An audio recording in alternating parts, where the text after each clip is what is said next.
आदिवासी समाज द्वारा cricket tournament का हुआ भव्य आयोजन। ये क्रिकेट टूर्नामेंट पिछले कई सालों से लगातार किया जा रहा है। इस वर्ष आयोजित क्रिकेट टूर्नामेंट का शुभारंभ दमन दीव के पूर्व सांसद श्री लालू भाई पटेल के हाथों किया गया।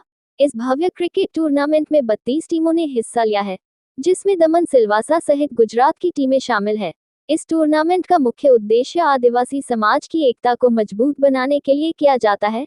इसी उद्देश्य से कई वर्षों से लगातार यह क्रिकेट टूर्नामेंट का आयोजन किया जा रहा है।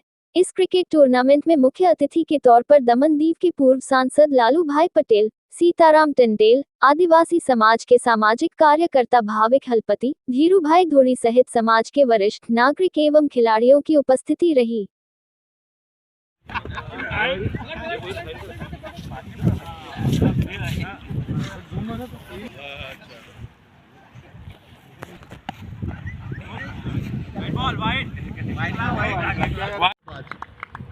विजय वहां पे खेला था, लेकिन उसको सबमिट साइड से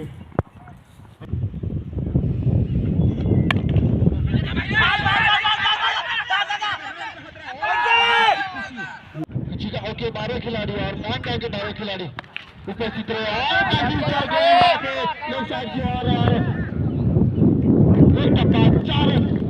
आदिवासी संबंधी टूर्नामेंट 4 દિવસની ટુર્નામેન્ટ છે।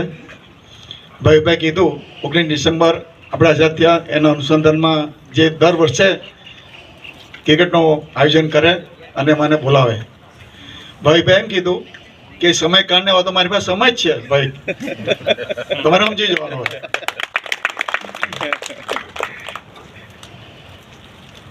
આજના પ્રમુખ ધીરુભાઈ આ એક આદિવાસી સંગઠન અને મિલન અને આયોજન એમાં હાર જીતનો સવાલ નહીં થાય, પણ આપણા સમાજ કેમ આગળ વધે એ જોવાનું। આપણે સમાજમાં ભણતર ગણતર આ બધું જોઈએ।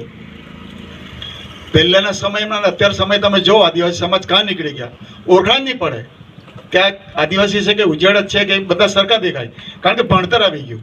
જ્યાં ભણતર આવે ત્યાં બધું જ નિરાકરણ આવી જાય।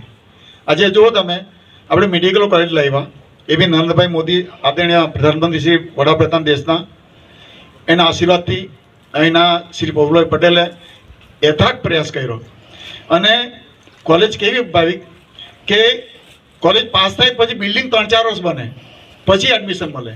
પણ આ તો જે વર્ષે પરમિશન મળી એ જ વર્ષે ચાલુ કરી આજે 55 ડૉક્ટર લગભગ 2, 4, 5, 6 મહિના પહેલાં નીકળ્યા, એમાં આદિવાસીઓને દીકરા બી છે। બહુ મોટી ઉપલબ્ધિ। પહેલે ડૉક્ટર બનવાનું હોય તો એના પર ડોનેશન ચાલતું હતું ને આદિવાસી કે ગરીબ પરિવાર તો કોઈ ડૉક્ટર બનતા જ નહીં હતા। આજે ગર્વની વાત છે કે મોદી સાહેબના આશીર્વાદથી કોલેજ આવી ગઈ, medical college, engineering college, degree college, nursing law college, fashion design, કઈ બાકી રહે ઘર બેઠા ગંગા। હવે તમે છોકરાઓ ભણો, ઘણાને એમ થાય ભાઈ ધીરુભાઈ અમારે પૈસા નથી, પણ સરકાર ચલાવે। સરકાર નહીં ચલાવે તો સગાવાલાઓ ચલાવે, દોસ્તારી ચલાવે, મિત્ર મંડળ બી ચલાવે। એટલે તમારી હિંમત રાખવાની કે આદિવાસીએ આજે જંગલ બી સાચવ્યું, દમણ દીવને બી સાચવ્યું, દેશને બી સાચવ્યો ને આદિવાસી એક વિશ્વાસું। અત્યારે આપણી ઘરે કદાચ બહાર જવાનો હોય તો મોટો 2-3 કિલોનો લોક મારવો પડે દરવાજામાં, એ ખાલી આદિવાસીને ત્યારે બધા એમ આદિવાસી એટલે તે ખાલી એ લોકો દેખભાલ રાખતા ને એકદમ વ્યવસ્થિત વિશ્વાસુ એવા આદિવાસી। એટલે તમે ખૂબ આગળ વધો આ ટુર્નામેન્ટમાં। મેં પહેલાં કીધું કે હાર-જીતનો સવાલ નથી, આ એક સંગઠનનો સવાલ છે। આપણો સંગઠન મજબૂત રાખો અને આપણે સમાજના પ્રમુખ એ આપણને બાંયધરી આપે કે સમાજમાં કોણ કયું ઘેરનું બાકી હું બાકી એ ધીરુભાઈ તમારે સર્વે કરવાનો સમાજની અંદર દરેકમાં। કોઈની દીકરીનું લગ્ન હોય, કોઈ દીકરો કે દીકરી ભણતા હોય એને આપણે મદદરૂપ થવું જ જરૂરી કરવું જોઈએ।